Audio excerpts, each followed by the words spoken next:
यद्यपि उत्तराखंड में हम लोग मानव वन्यजीव संघर्ष के निवारण के लिए कई कदम उठा रहे थे, लेकिन इससे अपेक्षित सफलता नहीं मिल पा रही थी। ऐसे में ये सोच पनपी कि हमें कुछ नए तरीके ढूंढने पड़ेंगे इस विकराल समस्या के निवारण के लिए।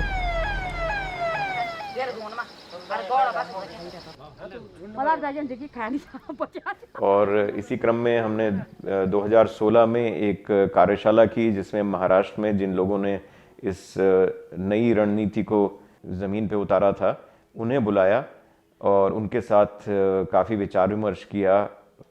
महाराष्ट्र में जो ये प्रयोग किया गया, सफल प्रयोग, इसे लिविंग विद लेपर्ड्स कहा गया और हम लोगों ने भी इसको लिविंग विद लेपर्ड्स या गुलदार के साथ जीना इस नाम से पहचाना।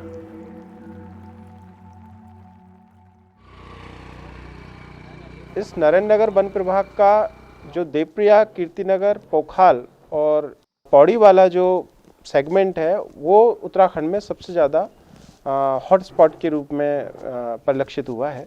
तो उसी क्षेत्र में हमने एक लिविंग विद लेपर्ड कार्यक्रम चलाया 2020 में, जिसमें शुरुआत से ही पीपल को, जो आम जनता थी, उनके साथ में वार्तालाप किया गया कि उनकी क्या समस्याएं हैं। उनको दृष्टिगत रखते हुए नरेंद्र नगर वन प्रभाग में कार्यक्रम प्रारंभ किया गया।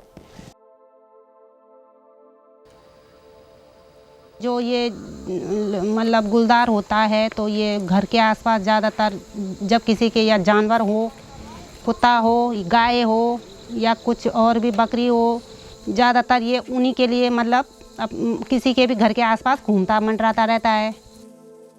नहीं तो बच्चों को ऐसे मत भेजा के, क्योंकि उस समय जो गुलदार था तो वो बहुत ही मतलब चारों तरफ उसका ऐसा वो तांडव कर रखा था।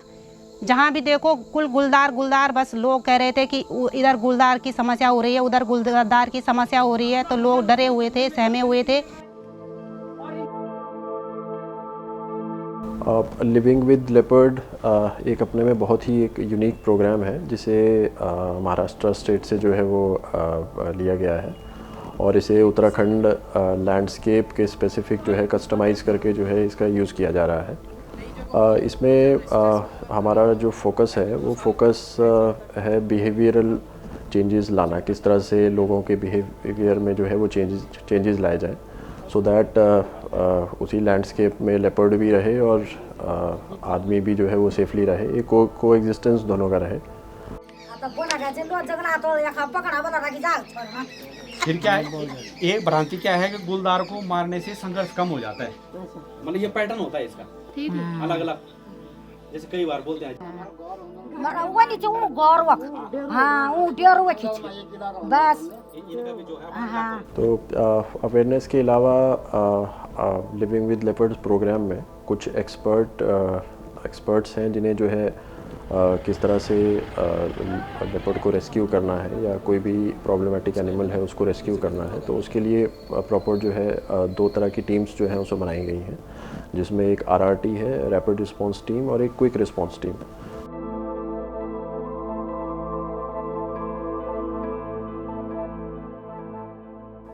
RRT मुख्य रूप से वन्यजीव रेस्क्यू करना, वन्यजीवों की सुरक्षा करना जिम्मेदारी है। वहीं QRT जो कि फील्ड स्तर पर घटना होते समय फर्स्ट रिस्पॉन्डिंग का काम करती है।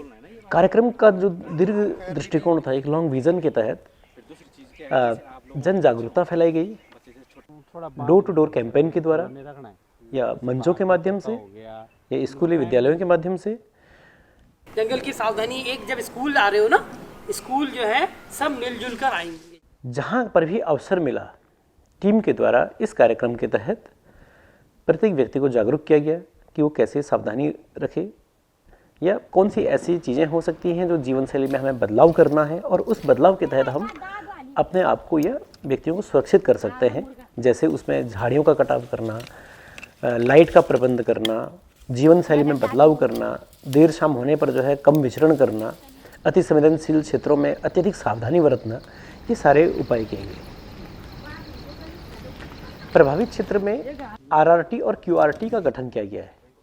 RRT रैपिड रिस्पांस टीम जो कि घटना होने पर या वन्य जीव के रेस्क्यू के लिए या वन्य जीव के प्रबंधन के लिए कार्य करती है। आरआरटी के पास महत्वपूर्ण संसाधन जो कि रेस्क्यू में उनकी व्यक्तियों की सुरक्षा से लेकर के वन्य जीव की सुरक्षा और वन्य जीव को ट्रांसलोकेट करना या उसको जो है प्रबंधित करना, समस्त उपकरणों से उसे लैस किया गया है। आरआरटी का कक्ष जिसमें कि आधुनिक उपकरण रखे गए हैं जो कि रेंज स्तर पर देवप्रयाग में प्रबंधित है। प्रयोग किए जाने वाले संसाधनों की एक्सरसाइजेस की जाती हैं, उनके रखरखाव की व्यवस्था की जाती है। आरआरटी मुख्य रूप से 3 पहलुओं पर बना हुआ है। पहला उद्देश्य कि प्रभावित क्षेत्र में वन्य जीव की सुरक्षा करना, दूसरा आरआरटी के जो सदस्य हैं उनकी स्वयं की रक्षा करना, सेफ्टी करना, और तीसरा जो वहाँ पर संघर्ष की स्थिति में न्यूनतम प्रभाव को न्यूनतम करना।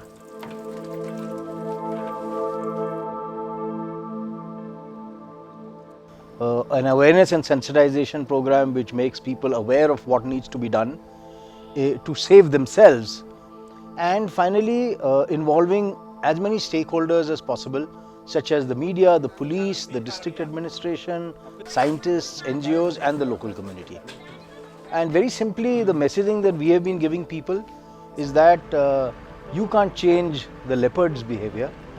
So if we want to keep ourselves safe, the best way is that we change our behavior. And the Living with Leopard program has had significant success. In a place like Tiri, it has reduced the number of incidents with leopards and leopard attacks on humans by 1/4 compared to a historical 20-year average. We do hope that this innovative solution will be used in other places in Uttarakhand, mitigating and reducing the leopard conflict significantly. अगर सावधान रहेगा उत्तराखंड तो सुरक्षित रहेगा उत्तराखंड। साथ मिलकर school जाएंगे, हम साथ मिलकर स्कूल जाएंगे, हम साथ मिलकर स्कूल जाएंगे, हम साथ